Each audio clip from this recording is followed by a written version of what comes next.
ኪራ የማንም ሆነች ነው። በስከ መጨረሻ እውነቱ ወጥቷል ማለት ነው።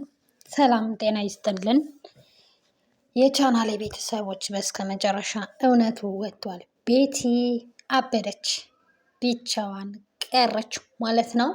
የኪራና የጽናት ፍቅር በሚገርም ሁኔታ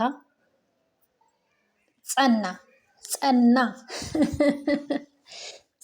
ማለት ትችላላችሁ። የቤቲና የጽናት ማነው የቤቲና የኪራ ጉዳይ ተዘግቷል፣ አብቅቷል።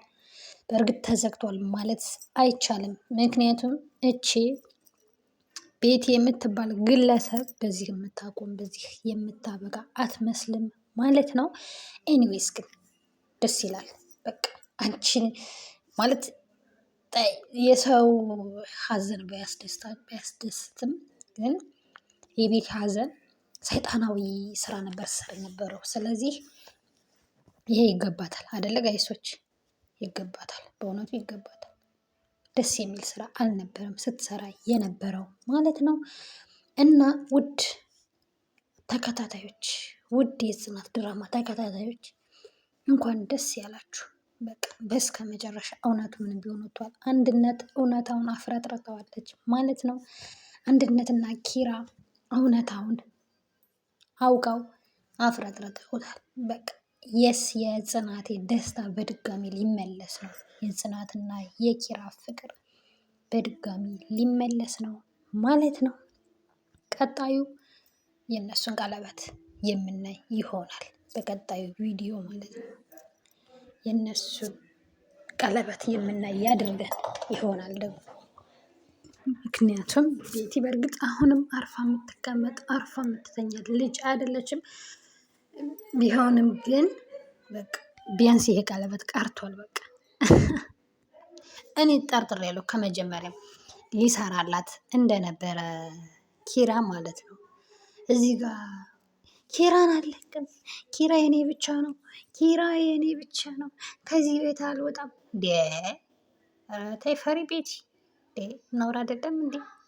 ነውር አይደለም እንዴ? አንቺዬ ዋ አውቋበድ፣ እኔ አውቋበድ ብዬሻለሁ። በቃ አውቋበድ ነው። ይሄ ፍቅር አይደለም የሚያሳበደሽ። ፍቅርም ካሳበደሽ እንግዲህ አማኑኤል ሆስፒታል አቅራቢያችሁ ካለ መሄድ ትችያለሽ ማለት ነው። እና አንድነት ጎበዝ፣ ጥሩ ስራ ነው እየሰራሽው።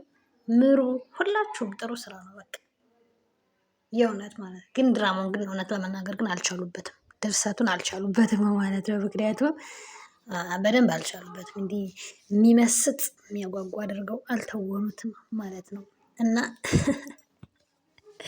ግን ዞሮ ደስ ብሎናል። ደስ ይበላችሁ። አሁን በዚህ በቀይ አበባ በቀይ ፊኛ በቀይ ፊኛ አድርጎ ቤቲ ቤት ያንቺን መጨረሻ ሳታይ ጽናቴን እንደዛ እየተናገርሽ እንደዛ እያንቋሸሽ ጥሩ አይደለም። የናቁት ያስረግዛል ነው የሚባል አባባል አለ። አንቺ የናቅሻት ልጅ ያው በኪሩቤል ልብ ውስጥ ነግሳለች ማለት ነው። ንግስት ሆናለች። በቃ በኪራ ልብ ውስጥ ነግሳለች። ስለዚህ አትልፊ ቤቲ፣ አትልፊ። ሙች አሁንም አደብ ግዢ ማለት ነው። በቀጣይ የሁለታቸውን ቀለበት የምናይ ያድርገን። እስከዛው ላይክ፣ ሼር፣ ሰብስክራይብ በማድረግ በቅንነት የመሲ ቤተሰቦች ይሁኑ።